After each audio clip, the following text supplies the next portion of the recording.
right, construction champions. It's your host, Ron Nussbaum, and we're here for another great episode where we're going to help you be that champion in construction every day for your customers, for yourself, for your employees, for your family. We're helping you develop the skills to dominate your area in the entire industry. And today, I have an amazing guest that we've had the opportunity to get to know each other over the past year.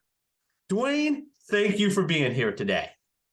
Thanks, Ron. I really appreciate the invitation. I love these kind of events, and I love to get out there and talk to people. Awesome. We absolutely love having you here today. Why don't you tell the audience a little bit about yourself? Well, I'll give you the 60-year rundown in the shortest amount of time as possible. But bottom line is, I love construction. I've been in construction my entire life. And when I say that, I put myself through college doing handyman work for realtors. I have a degree in building construction, jumped out of that and did commercial work. Eventually that market died down, and I've been in residential ever since. So I've got a broad base in construction. I've run my own business several times, usually dominated by changes in the economy. That's gone better. That's gone worse. But I did fall in love with the operations and the running of a business side of construction. And I think a lot of people see construction as, those guys working from they look out the car window. That's construction. That's all they know about construction. They don't even realize that there's a multi-billion-dollar industry behind it. They just think shovels, dirt, and concrete. But, it's an industry, it's a business, and it's a powerful business. Yeah, it's the backbone of America. We build everything where anybody goes, how they get there to the places they go. Yep. And too often, it's just all around us, and it becomes background noise. We don't even realize it. We don't think of construction as often as we should as a true business. We think of the captains of industry building these great businesses and this, that, and the other. And, oh yeah, they're business people, but construction is a massive industry out there. These skyscrapers don't go up just with a bunch of guys and shovels and concrete. We need every one of those guys, but there is a massive business behind there that's handling the money, the marketing, all of the estimating, purchasing. It's a big business. Yeah, absolutely. So what we're going to do to kick it off here is I'm going to ask you the $1 million question. And that is, what does it take to be a construction champion? Well, and I that was one of the reasons I was happy to be on here, because I love that question. It's just for me focusing on business, it speaks to every bit of it. And to me, it's about running a good business. It really is. We get caught in our comfort zone. As contractors, most of us came up through the trades. We were in some form of construction, whatever it may have been. We rarely do any of us land here, from a finance background. We were out there swinging a hammer, pushing concrete, humping lumber, doing whatever it took. And then one day we decide, hey, I'm going to hang out a shingle. I'm going out on my own. I can run my own business. But it's a whole new skill set. You and I have talked about it before. It just, as you get into running a business, you need new skills. I can edit videos now. This was not any part of my skill set as a carpenter, but running a business requires a whole new skill set, understanding financial reports, marketing aspects, improving your sales skills, and even overseeing construction without you being there, managing it remotely. And learning how to do these skills is one of the biggest challenges I see, and which is why I do what I do, is because a lot of the guys, hey, I'm going to start my own business. I'm going to go out there. I'm going to be my own contractor. And the next thing they do is go back to exactly what they were doing. They jump in the pickup truck, they grab their tool belt, they head out to the job site. Nobody's running the business. So if you want to be a champion in the construction industry, if you want to have a great business, make good money, and have a great life, you've got to build that business. You've got to run that business. That's what your job is now. You hung out a shingle, now you got to go to work. I love what you said there about, it's just like you just grab the tool belt, get in the truck, and continue right on. But now you own the business. But that outlook tends to lag behind in the shift of what it actually takes to run a business. What do you see out there are some of the hurdles around that mindset? How do we as an industry start to become better at actually making that transition from, say, employee to contractor, or from employee to contractor to business owner, I guess would be the best terminology there. How do we do better at that? Well, part of it is awareness, understanding what owning and running a business means. And then it's not just, I like to look at the mind shift part of it is that, you know, we were builders. We built houses. As a business owner, building houses is no longer what we do, but it's the product that we sell. So that's what we need to do as a business, is we need to now sell that product. We just happen to be experts in that industry, in that field, whatever it may be. But that's the product. That's what we're going out and selling. That's not what we're doing. And understanding that mindset, understanding that shift from what you used to do to what you do now. And that's why I said too often we go back to what we do. We jump in the truck and grab the tool belt, because in our mind, that's what we do. We're builders. So we go back to building. And we need to really start taking a look at it as our product. And I think spec builders do this somewhat better than custom builders and remodelers, because the spec builders never intend on keeping that house. I mean, hopefully they sell it. They don't have to move into it, but that happens too. But that's never the intent. They always look at that house at a distance. It's a product. They're marketing a product. They're going to sell that product. They don't look at that. They call themselves spec builders. They don't call themselves builders. They have a different mindset there. And I think everyone in getting into the industry, getting into running your own business, really needs to think about that. Think about that mindset shift that the spec builder has towards their product than we do as custom home builders and remodelers. Because we tend to just, and I gotta admit, getting out in the field, that's where the fun is. I mean, you're sitting around all day, you're going, oh, let's see, I can sit around and work on a new process or process payroll. Or I think they're pouring concrete over there on the Smith job. I might need to go check that out.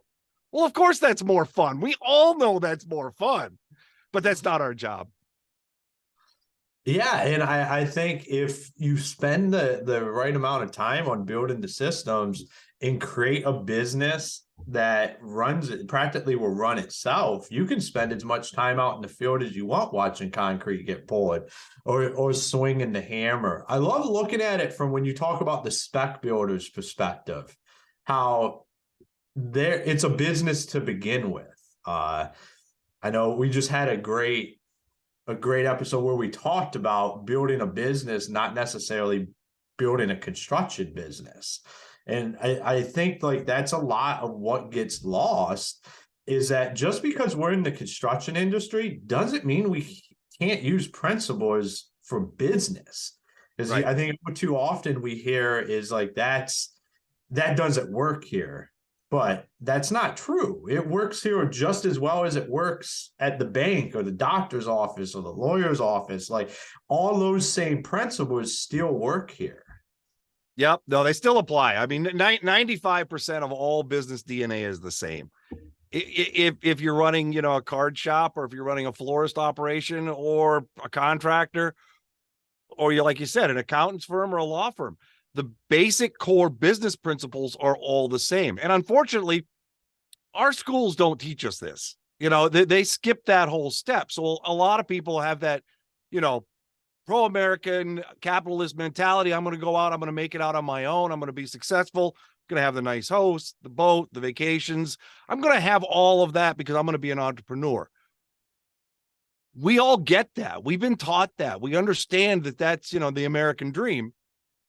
But nobody teaches us what it means to run a business. Like, what are all these elements of running a business? How does this all work?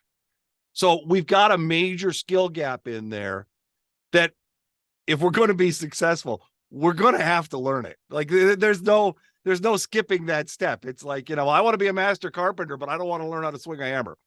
Okay. That's not going to work. Sounds good, but yeah, the odds of ever being a master carpenter that way are not happening.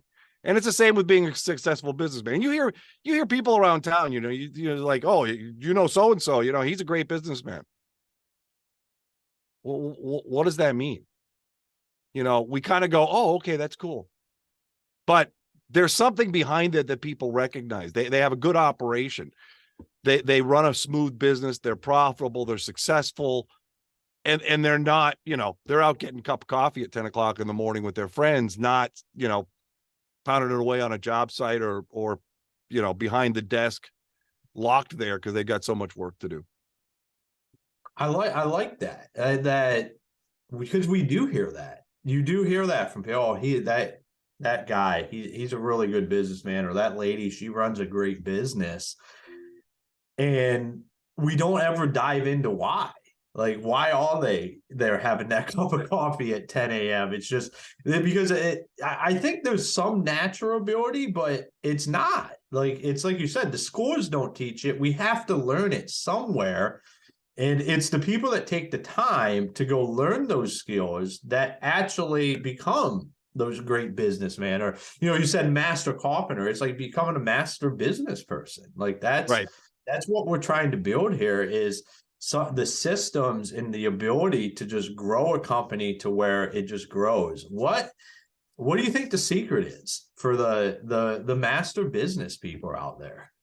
Well, I think one thing that you brought up earlier, which it just flew out of my head exactly what you said. Give me a second, I'll remember it. I'll just delve on. Otherwise, it'll come to me. But to be good at business, you have to build the skill sets.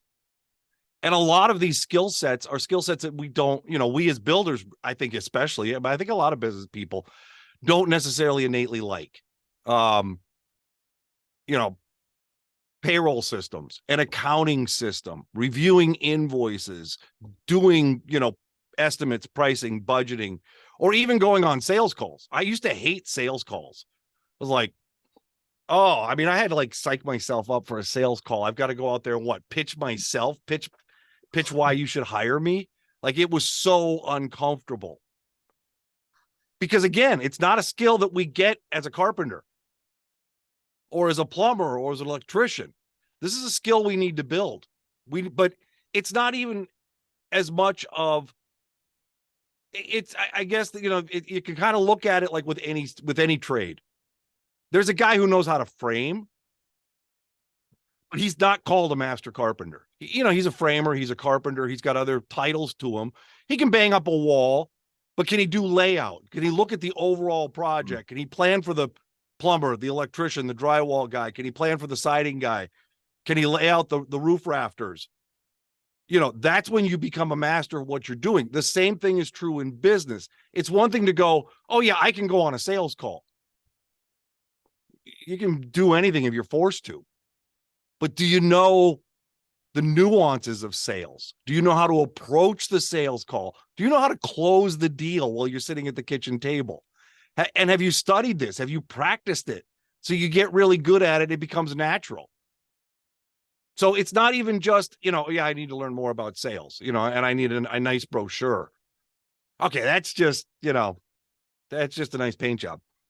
But that doesn't mean you close the sale consistently, walk in and walk out with a signed contract and a deposit check. Do you have those skills? And you got to dive deeper into every one of them, everything in business. Same thing with marketing, same thing with accounting. It's one thing to be able to balance a checkbook.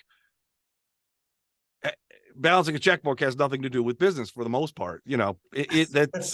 That's not managing your money. That's just totaling everything up. But are you making a profit? Is every one of your jobs making a profit? Do you know? Do you know how to know? Are your processes telling you this information? This is where you dive deeper into, really the nuances of business. But to your point, and I remembered what it was, to your point earlier, These are also the skills that as you build them up and you build these systems and you build these processes that do allow you to build a business that kind of can run by itself. No business will just, set and forget. But then you can decide what you want to do with your time. If you want to spend more time out in the field with the concrete pour, or, even hanging out on a framing crew, or doing whatever if you find that enjoyable, you don't have to go out there. You get to choose to go out there. And if that's what you truly enjoy, you can go out and do that because your business is now set up to run. Now, could you do it all day, every day? No, probably not, because somebody has to go in and sign checks and review, contracts and do all those business things, but you're going to have more time. And maybe that more time means that, you finally get out on the fishing boat, but you get to decide how you spend that extra time once you get that business set up and running. And it's a lot of work in the beginning, building that business, building those processes, but you have to have that end goal in mind. I'm going to get better at fishing too. I love it. And I love about talking about deciding what you're doing with your time. Because I think in the industry, a lot of times we feel like we control nothing when it comes to our time, that's all it's just out there and we just have to try to flow with it. But if we look at it from a perspective of, I'm going to do things that allow me to decide what I do with my time, we become a lot more effective and you can start to wing through this stuff. A lot of what I just heard was getting outside of your comfort zone. When you're talking about doing this stuff, it's not going to be comfortable at first. But the more you do it, it's just like anything, you get those reps in, you become better at it. I'm sure the first time you ever edited a video, I know my first time ever editing a video, I pretty much just deleted it. I was like, it's worse now that I've touched it. But you develop those skills, you develop it, you become more confident at it, and then you get the results from it. And it's just stepping outside of that comfort zone. Right. And I encourage, like you said, we'll use the video editing. Now there may come a day where I don't do my own video editing. I still do. But I believe it's good to, maybe I don't need to become an expert at video editing, but I understand what's involved. I understand the nuances of it. I understand the challenges behind it, and I understand how much time it actually takes. So, and I encourage those same things as, they say, oh, we wear all the hats. And I think wearing all the hats is really a good thing. It's stressful, without a doubt. And it is way out your comfort zone, and it's exhausting. And someday you're going to hire a bookkeeper. Someday you're going to have salespeople on your team. Someday you're going to have a marketing department. But if you've been in the field, banging out the sales calls, sitting at the kitchen table, you know what the challenges can be. You know what the objections are with those clients. You know what environment works best to have those meetings. You know how to plan those meetings. You know how to approach the meetings. You know where to park your truck. One tip I had, you always keep your business card in your left hand so your right hand is free to shake their hand. Just little things like that. That is stuck with me through my entire career. I walk up to a front door right now and I shift my business card to my left hand. I got to have my right available to shake. I got to be, right there. I'm going to shake the client's hand. So you've been there and done that. So when you hire that salesperson, you know the challenges that they're going through, and you can work with them to get them better and teach them and coach them to become a better salesperson. But if you've never done it, if you've never, banged through the payroll, if you've never tried to figure out a marketing strategy, if you've never done content on social media, when you go to hand off those tasks, as you grow, you're not going to have a good understanding of those roles and the challenges that they're experiencing, or even an understanding of why it takes so long. Because, when you physically done it, you're like, why does it take you, an hour to edit a video? You're like, oh yeah, it only took me 4. So, but you're doing it in an hour, you're a pro. So, but if I'd never done it before, I might look at an hour and go, what are you just sitting there wasting your time? We got to get moving. I have no experience in it. And so I always encourage, wear all the hats, get rid of them as fast as you can, have a plan to get rid of them as soon as you can, but learn from them, learn those elements of business and how they work together. You'll be better off for it. Yeah, so I couldn't agree more with that. And I'm not a component of wearing all the hats. I think you should have an understanding of, like you said, understand it, get somebody else. Because what I think we find all too often is people are passing stuff off that they have no understanding of. And how can you cast a vision for what you expect? And I believe, like, I'm in the process of handing off all my social media right now. And for a while, I had heard people just told, like, why are you doing that? Why are you, like, you got better things you could be doing than handling your social media? And I would say, well, if I don't do it right now, how can I ever cast a vision for somebody else when I don't understand it? Like, I don't want to be a master at it, but I at least want to understand the nuances so I can go, here's what my expectations are, here's the vision, and go find somebody that's really, really good at it and then let them do it. So I think that we do miss a lot of that. And we instead of getting outside of that comfort zone, we just decide, well, I'll find somebody that's good at it. And we don't even know what good or great is. Like, we don't even have an understanding because we've never done it. And then we get in a pinch where what our vision was isn't even a reality because we've never been able to execute on it ourselves. And that creates a problem for that person that you bring in. Yeah. And I've heard it described, which I thought was it's the difference between delegating and outsourcing. So if you know how to do the task, you can then delegate that role to somebody else. But outsourcing is, okay, I don't understand accounting. I'm going to hire a bookkeeper, fix my books. Well, what does that mean? The bookkeeper doesn't know, and you don't know. Ultimately what happens in those stages is, after 4 months and you're writing checks and things don't seem to be getting any better, you're just like, oh, you know what? This didn't work. It's just faster if I just do it myself. Well, it didn't work because you need to have a strong enough handle on accounting and bookkeeping to say, look, I'm running a construction company. These are the reports I need to see on a weekly basis. This is how I want things to operate. I need you to execute on the following items. Okay, now something will get done. And you can leave the bookkeeper open or your accountant, whoever it may be, and say, look, if you find better, faster, easier ways of doing this, I'm all ears. I'd love to do this in a better manner. But in the short term, I need the books closed once a month. I need to see a job profitability report on my desk once a week. Whatever those elements are that you want to have in front of you to run your business. But you need to understand that and be able to express that to whoever you hire.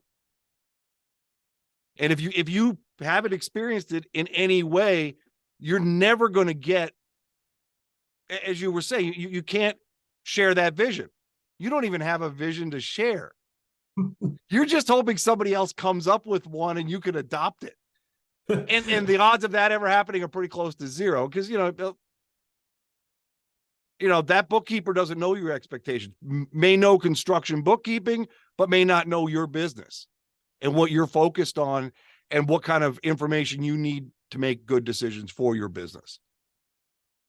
Yeah, absolutely. It's like a fugazi that's just out there. Like you have no idea because you don't know what it takes to get there, and understanding what it takes, but not becoming a master, I think is the main, like that's where we really need to, like, there's a fine line of creating an understanding of how something works and wanting to be a master at it. And I think all too often we think we need to be the masters of stuff and be like the absolute best when that's not feasible to do that with all the hats. We have to understand what we're naturally masters at, lean into that, but at least have an understanding of everything else so you can have these conversations, cast the vision, and grow your company effectively.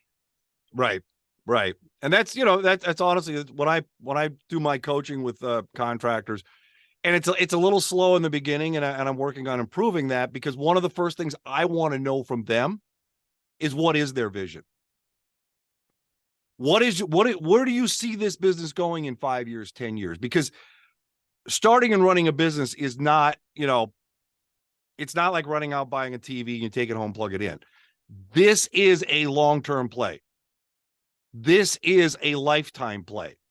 So you need to have a lifetime vision for this business. Now, that's not saying that vision can't change, but you need to have some vision to hold on to say, this is where I'm going. And it's really helpful on those bad days when you're sitting there going, why did I do this to myself? What am I doing? And then you can remember that vision. You can focus on that vision, and I am trying to get here with my life and for my family and for my business. These are my objectives. And I'm one more hour, I'm going to pound it out. I'm going to get this done, because you have some vision of where you want to go. And I do that with my clients also, so we can build a business around that vision. If you're like, I really want to be a boutique builder, very hands-on, very involved with my clients. Okay, that's one type of business that has certain elements that are required in it. And there's certain financial ramifications around that, as opposed to the guy that says, I want to be a track builder. I'm looking to have, 5 subdivisions built out in 10 years. I'm going to bang these out. I got to buy property. I'm going. Again, the core of business is the same, but those nuances and how you approach that, how you approach the accounting, how you look at your billing, how you look at your time is going to vary in those two models. Mm-hmm. So understanding where you want your life to be, where you want your business to be, how you see this growing and building is important in that 5 to 10 year vision down the road. How are you going to get there if you don't know where you're going? Yeah, absolutely. And a vision of where you're wanting to go, that understanding. This has been absolutely amazing stuff today. And Duane, thank you for coming and being on Construction Champions. Why don't you tell the audience, if they want to reach out to you, connect with you, where's the best places to do that? Well, honestly, the best place to find me is on LinkedIn. I post there once, twice, sometimes 3 times a day. Most of it's value content, just stuff I think about on how to help anybody run their business, ideas, tips, etc. You can also check out my website at businessblueprintinc.com. And if you're on LinkedIn, connect with me, reach out to me, message me. I'd love to answer any questions, and just have a conversation. Let's make this industry better. Absolutely. That is what we all want at the end of the day, is to make the industry better. So, all right, Construction Champions, what hats are you wearing? What hats shouldn't you be wearing? And what ones are you trying to master? These are all questions that we have to ask ourselves every day. If not every day, at least weekly. And then we have to understand the vision of where we want to go, and how do we bring on people that make us better? Because running a business is running a business. It doesn't matter what industry you're in. And there's been great subjects in this episode talking about that. And if you didn't catch it all, I would go back with a notepad and take another listen. Write some of these golden nuggets down that's going to allow you to be a champion. So, Construction Champions, it has been another fantastic episode. I'm so excited that you guys are all listening out there, whether you're on YouTube or everywhere else where podcasts are listened to. Like, follow, subscribe, leave us a comment so you know, hey, this is what I would like to hear about, or let us know what guests you would like us to have on the show. And until next time, go be the construction champion that you are.